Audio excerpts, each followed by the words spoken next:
ವಾರ್ತೆಯ ಮುಖ್ಯಾಂಶಗಳು. ಶಿರಸಿ ತಾಲೂಕಿಗೆ ಜಿಲ್ಲಾ ಪಂಚಾಯತ್ ಸಿಇಒ ಅವರ ನಿರೀಕ್ಷಿತ ಭೇಟಿ. ವಿವಿಧ ಯೋಜನೆಗಳ ಅಡಿ ಪ್ರಗತಿ ಸಾಧಿಸಿ ಡಾಕ್ಟರ್ ದಿಲೀಶ್ ಶಶಿ. ಸರ್ಕಾರಿ ಬೆಟ್ಟಗಳ ಹಗಲು ದರೋಡೆ ಕ್ರಮಕ್ಕೆ ಆಗ್ರಹಿಸಿ ಭೀಮಗರ್ಜನೆ ಸಂಘಟನೆ ಮನವಿ ಸಲ್ಲಿಕೆ. ಶಿರಸಿ ಸರ್ಕಾರಿ ಆಸ್ಪತ್ರೆ ಕುರಿತು ಅನಂತಮೂರ್ತಿ ಟ್ರಸ್ಟ್ನಿಂದ ಪಿಐಎಲ್ ರಾಜ್ಯ ಸರ್ಕಾರಕ್ಕೆ ನೋಟಿಸ್. ಸೀಮೆ ಎಣ್ಣೆ ಸುರಿದುಕೊಂಡು ಬೆಂಕಿ ಹಚ್ಚಿಕೊಂಡು ಯುವಕ ಆತ್ಮಹತ್ಯೆ. ಕೆರೆಹೊಂಡದ ಶ್ರೀಧರ್ ಹೆಗ್ಡೆ ಅವರಿಗೆ ರಂಗತೋರಣ ಪ್ರಶಸ್ತಿ ಘೋಷಣೆ.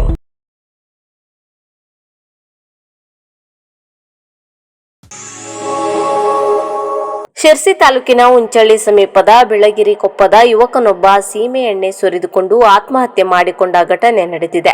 ಜೂನ್ 1-2 ನಡುವಿನ ಅವಧಿಯಲ್ಲಿ ನವೀನ್ ಮಂಜುನಾಥ್ ಶೇಟ್ ಎಂಬಾತನೇ ಆತ್ಮಹತ್ಯೆ ಮಾಡಿಕೊಂಡ ಯುವಕನಾಗಿದ್ದಾನೆ. ಈತ 9 ವರ್ಷಗಳ ಹಿಂದೆ ಮಹಾರಾಷ್ಟ್ರದಲ್ಲಿ ಬಂಗಾರದ ಕೆಲಸ ಮಾಡುವಾಗ ಅದಕ್ಕೆ ಸಂಬಂಧಪಟ್ಟಂತೆ ಆಸಿಡ್ ತರುವಾಗ ಆಕಸ್ಮಿಕವಾಗಿ ಮುಖ ಹಾಗೂ ಮೂಗಿಗೆ ತಗುಲಿ ಚಿಕಿತ್ಸೆ ಪಡೆದಿದ್ದ ಎನ್ನಲಾಗಿದೆ.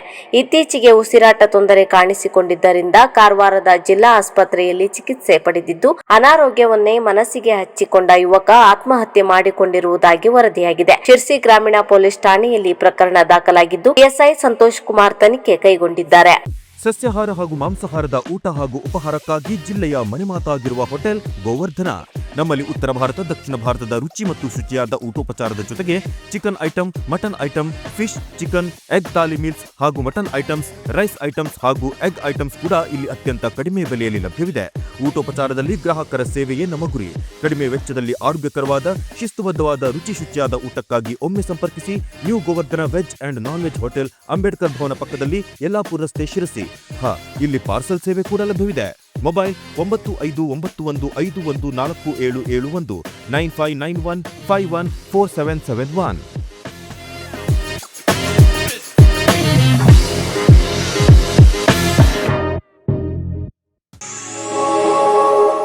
ಉತ್ತರ ಕನ್ನಡ ಜಿಲ್ಲೆ ಶಿರಸಿಯಲ್ಲಿ ನಿರ್ಮಿಸಲಾಗುತ್ತಿರುವ 250 ಹಾಸಿಗೆಗಳ ಆಸ್ಪತ್ರೆ ನಿರ್ಮಾಣ ಕಾಮಗಾರಿ ತ್ವರಿತವಾಗಿ ಮುಗಿಸುವಂತೆ ಹಾಗೂ ಆಸ್ಪತ್ರೆಗೆ ಅವಶ್ಯವಿರುವ ವೈದ್ಯರು ಸೇರಿದಂತೆ ಇನ್ನಿತರ ಸಿಬ್ಬಂದಿಗಳನ್ನು ನೇಮಿಸುವಂತೆ ಸರ್ಕಾರಕ್ಕೆ ನಿರ್ದೇಶನ ನೀಡಬೇಕೆಂದು ಆಗ್ರಹಿಸಿ ಹೈಕೋರ್ಟ್ನಲ್ಲಿ ಪಿಐಎಲ್ ದಾಖಲಾಗಿದೆ. ಶಿರಸಿ ಬಿಜೆಪಿ ಮುಖಂಡ ಅನಂತಮೂರ್ತಿ ಹೆಗಡೆ ಬ್ಯಾಗದ್ದೆ ತಮ್ಮ ಅನಂತಮೂರ್ತಿ ಹೆಗಡೆ ಟ್ರಸ್ಟ್ ಅಡಿಯಲ್ಲಿ ಪಿಐಎಲ್ ಹಾಕಿರುವ ಬಗ್ಗೆ ತಿಳಿದು ಬಂದಿದೆ. ಇದನ್ನು ಅಂಗೀಕರಿಸಿರುವ ಹೈಕೋರ್ಟ್ ರಾಜ್ಯ ಸರ್ಕಾರ ಸೇರಿದಂತೆ ಸಂಬಂಧಪಟ್ಟ ಆರೋಗ್ಯ ಇಲಾಖೆಗೆ ನೋಟಿಸು ಜಾರಿಗೊಳಿಸಿದ್ದಾಗಿ ತಿಳಿದು ಬಂದಿದೆ. ಶಿರಸಿಯಲ್ಲಿ ನಿರ್ಮಾಣವಾಗುತ್ತಿರುವ ಆಸ್ಪತ್ರೆ ಕಾಮಗಾರಿ ಕಳೆದ 5 ವರ್ಷಗಳಿಂದ ಕುಂಟುತ್ತಾ ಸಾಗಿರುವುದು ಇಲ್ಲಿ ಗಮನಾರ್ಹ. ಈ ಕುರಿತಂತೆ ಅನಂತಮೂರ್ತಿ ಹೆಗಡೆ ಇಂದು ಬಿಜೆಪಿ ಕಚೇರಿಯಲ್ಲಿ ಕರೆದ ಪತ್ರಿಕಾಗೋಷ್ಠಿಯಲ್ಲಿ ವಿವರ ನೀಡಿದರು. ರಮೇಶ್ ನಾಯ್ಕ್ ಕುಪ್ಪಳ್ಳಿ, ಉಷಾ ಹೆಗಡೆ, ನಾಗರಾಜ್ ನಾಯ್ಕ್, ಆನಂದ್ ಸಾಲೇರ್ ಸೇರಿದಂತೆ ಹಲವಾರು ಮುಖಂಡರು ಸುದ್ದಿಗೋಷ್ಠಿಯಲ್ಲಿ ಇದ್ದರು.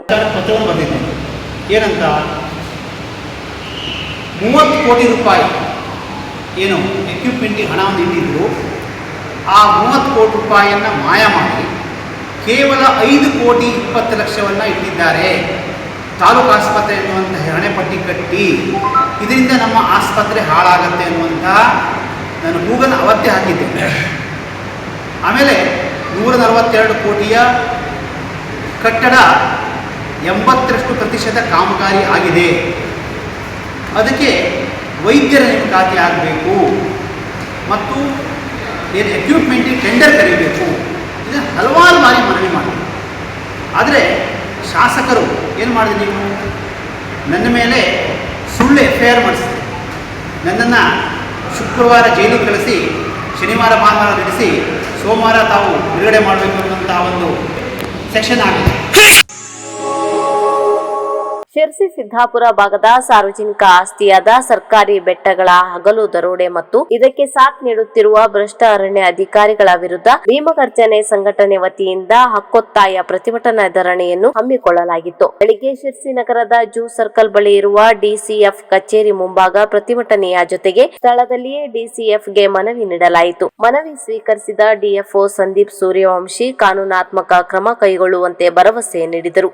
ಈ ನಂತರ ಪ್ರತಿಭಟನಾಕಾರರು ತಹಶೀಲ್ದಾರರು ಉಪವಿಭಾಗ ಅಧಿಕಾರಿಗಳಿಗೆ ಮನವಿ ನೀಡಿದರು. ಎಸಿ ಅನುಪಸ್ಥಿತಿ ಹಿನ್ನೆಲೆಯಲ್ಲಿ ಬೆಳ್ಳಿ ಮನೆ ಮನವಿ ಸ್ವೀಕರಿಸಿದರು. ಈ ಸಂದರ್ಭದಲ್ಲಿ ಮಾತನಾಡಿದ ಪ್ರತಿಭಟನೆ ಜಿಲ್ಲಾಧ್ಯಕ್ಷ ಅರ್ಜುನ್ ಮಿಂಟಿ, ಅಕ್ರಮ ಒತ್ತುವರಿ ತೆರವು ಹಾಗೂ ಭ್ರಷ್ಟ ಅಧಿಕಾರಿಗಳ ವಜಾಕ್ಕೆ ಆಗ್ರಹಿಸಿದರು. ಪ್ರತಿಭಟನೆಯ ನೇತೃತ್ವವನ್ನು ಅರ್ಜುನ್ ಮಿಂಟಿ, ಅಮಿತ್ ಕುಮಾರ್ ಜೋಗಳೇಕರ್ ವಹಿಸಿದರು. ನೂರಾರು ಪ್ರತಿಭಟನೆಕಾರರು ಭಾಗವಹಿಸಿದ್ದರು. ತಾಲೂಕಿನ ಕೆರೆಹೊಂಡದ ಶ್ರೀಧರ್ ಹೆಗಡೆ ಅವರಿಗೆ 2025ನೇ ಸಾಲಿನ ಸಾಂಸ್ಕೃತಿಕ ಸಾರ್ವಭೌಮ ಜೋಳದ ರಾಶಿ ದೊಡ್ಡನಗೌಡ ರಂಗತೋರಣ ಪ್ರಶಸ್ತಿಯನ್ನು ಘೋಷಿಸಿದ್ದು, 2026 ಜೂನ್ 14ರಂದು ಬಳ್ಳಾರಿ ಜಿಲ್ಲೆಯ ಕಪ್ಪಗಲ್ನಲ್ಲಿ ನಡೆಯುವ ಸಮಾರಂಭದಲ್ಲಿ ಪ್ರಶಸ್ತಿ ಪ್ರದಾನ ಗೌರವ ಜರುಗಲಿದೆ ಎಂದು ಪ್ರಕಟಣೆಯಲ್ಲಿ ತಿಳಿಸಿದೆ.